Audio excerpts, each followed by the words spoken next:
Value zone hyper mart ఇప్పుడు మన అమీర్పేట్ లో ఈ సెప్టెంబర్ 18న గొప్ప ప్రారంభం.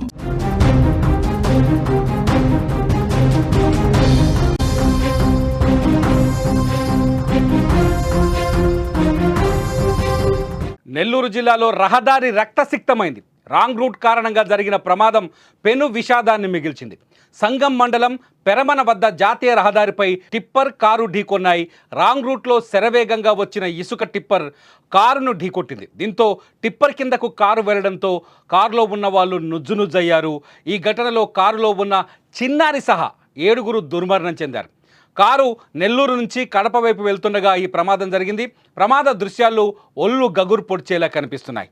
రాంగ్ రూట్లో వెళ్ళడం వల్ల జరిగిన ఈ ప్రమాదంతో సాధారణంగా రాంగ్ రూట్ని చాలా లైట్ తీసుకుంటారు. రాంగ్ రూట్లో వెళ్ళటం వల్ల ఎంత పెద్ద ప్రమాదం జరిగిందో మనం చూడొచ్చు. కేవలం టిప్పర్ రాంగ్ రూట్లో రావటం, కారు రైట్ రూట్లో రావడంతో ఇద్దరు కంట్రోల్ చేయలేకపోయారు సిచ్యువేషన్ను. కారు నేరుగా టిప్పర్ కిందకు వెళ్ళినట్టుగా మనకు విజువల్స్ చూస్తే అర్థమవుతుంది.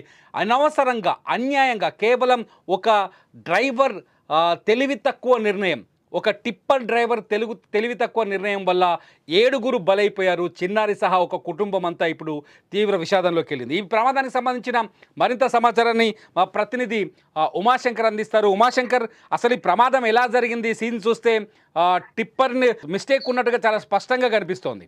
అంటే ఇది ఇసుక మాఫియా రెచ్చిపోవడంతోనే వాళ్ళు టిప్పర్లు 10 కిలోమీటర్ల దూరం తిరుక్కు రావాల్సి ఉంది. అయితే ఇది రాంగ్ రూట్ లో వస్తే షార్ట్ కట్ లో వెళ్ళిపోవచ్చు అనే ఒక ఆలోచనతోనే టిప్పర్ ఆ వైపు వచ్చినట్టు తెలుస్తుంది.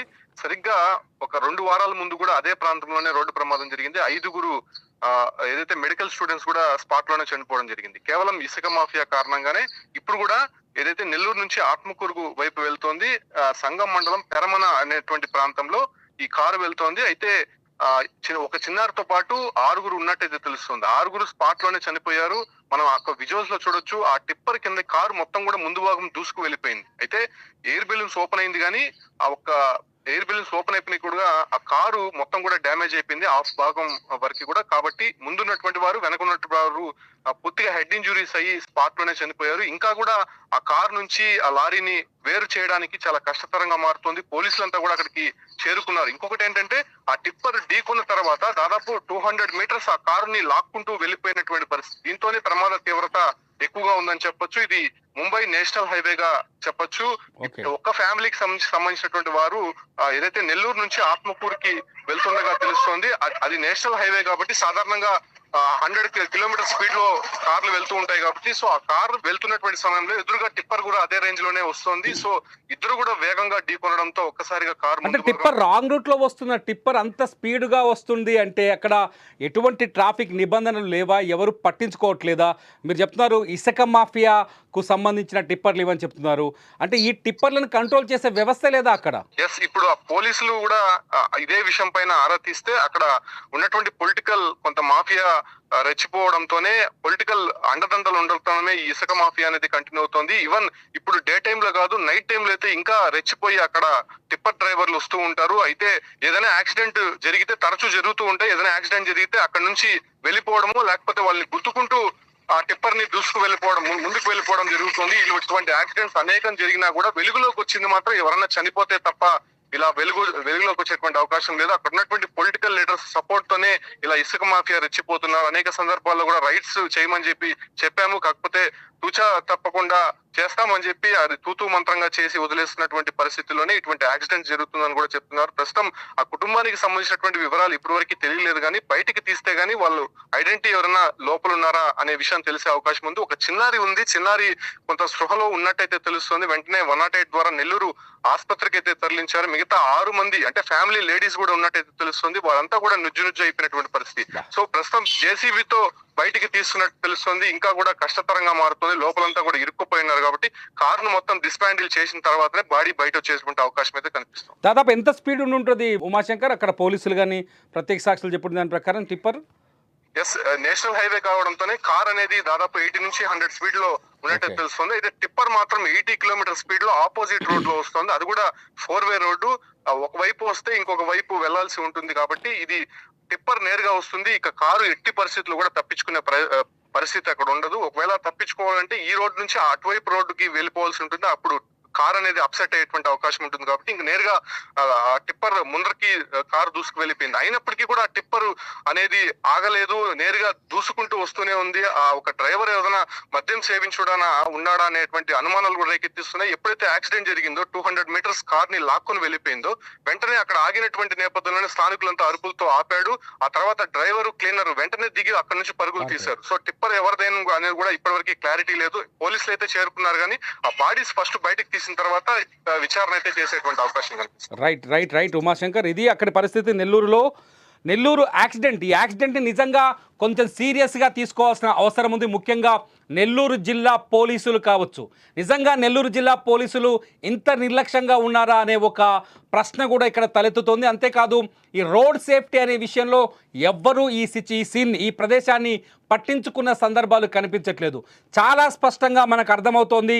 హైవే పైన, ముంబై హైవే పైన కారు దాదాపు 100 కిలోమీటర్ల వేగంలో తన సైడు తన రైట్ వేలో కారు వెళ్తోంది. కారుకు ఎదురుగా టిప్పర్ 80 కిలోమీటర్ల వేగంతో, గంటకు 80 కిలోమీటర్ల వేగంతో ఇసుక లోడుతో ఆపోజిట్ వేలో వస్తుంది. ఇది చాలా దుర్మార్గమైన విషయం.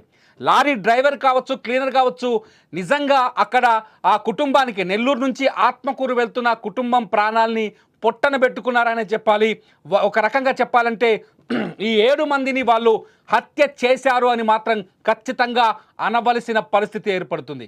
ఇంత దుర్మార్గమా, ఇంత దారుణమా? రాంగ్ రూట్లో ఒక డ్రైవర్ 1 కిలోమీటర్ ప్రయాణిస్తే పోయే సమయాన్ని రాంగ్ రూట్లో వచ్చి దాన్ని కవర్ చేసుకోవడం కోసం వేగంగా ఇసుకను తోడుకొని వెళ్ళి దుండగులు వ్యాపారం చేసుకుంటారు. ఇసుక లారీల దుర్మార్గాలు ఇక్కడే కాదు ఎక్కడైనా కనిపిస్తున్నాయి. చాలా స్పష్టంగా నెల్లూరులో ఇక్కడ జరిగిన ఈ ప్రమాదాన్ని చూస్తే నెల్లూరులో నిజంగా బాధ కలుగుతుంది. ఇసుక లారీ డ్రైవర్ల నిర్లక్ష్యం కావచ్చు, అట్లాగే ఇసుక ర్యాంపులు నిర్వహిస్తున్న యజమానుల అధికార బలం కావచ్చు. అంతేకాదు, ఎందుకంటే ఈ యాక్సిడెంట్ కొత్తది కాదు. 15 రోజుల క్రితం ఇదే ప్లేస్లో ఇంకొక ప్రమాదం కూడా జరిగింది. ఆ ప్రమాదంలో 5 మెడికల్ స్టూడెంట్స్ కూడా చనిపోయినట్టుగా మనకు తెలుస్తుంది. అంటే ఒకే చోట ఇన్ని ప్రమాదాలు జరగడానికి కారణం కూడా స్పష్టంగా కనిపిస్తుంది. ఇసుక మాఫియాకు సంబంధించిన లారీలు ఇక్కడ రాంగ్ రూట్లో రావటం వల్ల కారులో వేగంగా వచ్చే వాహనాల్ని అవి లారీని తప్పించుకోలేక ఆ వేగంగా వచ్చే కార్లు కావచ్చు, ఇతర వాహనాలు కావచ్చు, రైట్ వేలో వచ్చే వాహనాలు కావచ్చు, ఢీ కొడుతున్నాయి. ఇక్కడ ప్రమాదం జరుగుతోంది. అయినా ప్రమాదాలు వరుసగా జరుగుతున్నాయి, అయినా ఎవరు పట్టించుకున్న సందర్భం కనిపించట్లేదు.